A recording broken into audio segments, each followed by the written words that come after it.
ഈശോ മിശിഹായ്ക്ക് സ്തുതിയായിരിക്കട്ടെ.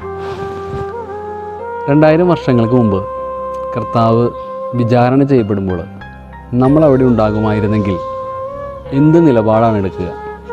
ഈശോയുടെ കൂടെ നിൽക്കുമോ, ഈശോയ്ക്ക് എതിര് നിൽക്കുമോ? നമുക്ക് വളരെ എളുപ്പത്തിൽ പറയാൻ പറ്റുന്ന ഉത്തരം ഈശോയുടെ കൂടെ നിൽക്കുന്നതാണ്. പക്ഷെ അങ്ങനെയാകാൻ സാധ്യത കുറവാണ്. കാരണം ജനങ്ങളുടെ മുമ്പിലേക്ക് ബറാബാസിനെയാണോ ഈശോയെയാണോ വേണ്ടതെന്ന് പീലാത്തോസ് ചോദിക്കുന്നുണ്ട്. പീലാത്തോസിനെ പോലും അത്ഭുതപ്പെടുത്തിക്കൊണ്ട് ജനങ്ങൾ ഈശോയെ ക്രൂശിക്കാനും ബറാബാസിനെ വിട്ടുതരാനും ആവശ്യപ്പെടുകയാണ്.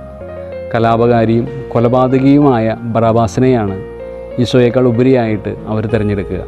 നമ്മൾ ബറാബാസിനെ തിരഞ്ഞെടുക്കുന്നുണ്ടാകില്ലായിരിക്കാം. പക്ഷേ എൻ്റെ ജീവിതത്തിൽ നന്മയ്ക്ക് പകരമായി ഞാൻ തിന്മ തിരഞ്ഞെടുക്കുമ്പോൾ, സ്നേഹത്തിന് പകരമായി ദേഷ്യവും വൈരാഗ്യമൊക്കെ തിരഞ്ഞെടുക്കുമ്പോൾ, നന്മയ്ക്ക് പകരമായിട്ട് ഞാൻ തിന്മയെ തിരഞ്ഞെടുക്കുമ്പോൾ, ഈശോയ്ക്ക് പകരമായിട്ട് ബറാബാസിനെ തിരഞ്ഞെടുത്ത ജനക്കൂട്ടത്തോട് ഞാനും ചേർന്ന് നിൽക്കുകയാണ്.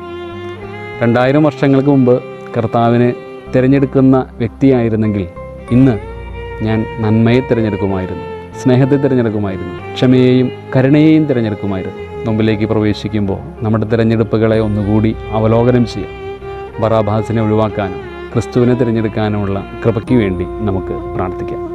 ഈശോ മിശിഹായെ ഞങ്ങളങ്ങയെ കുമ്പിട്ട് ആരാധിക്കുന്നു. എന്തുകൊണ്ടെന്നാൽ വിശുദ്ധ കുരിശിനാൽ അങ്ങ് ലോകത്തെ വീണ്ടും രക്ഷിച്ചു.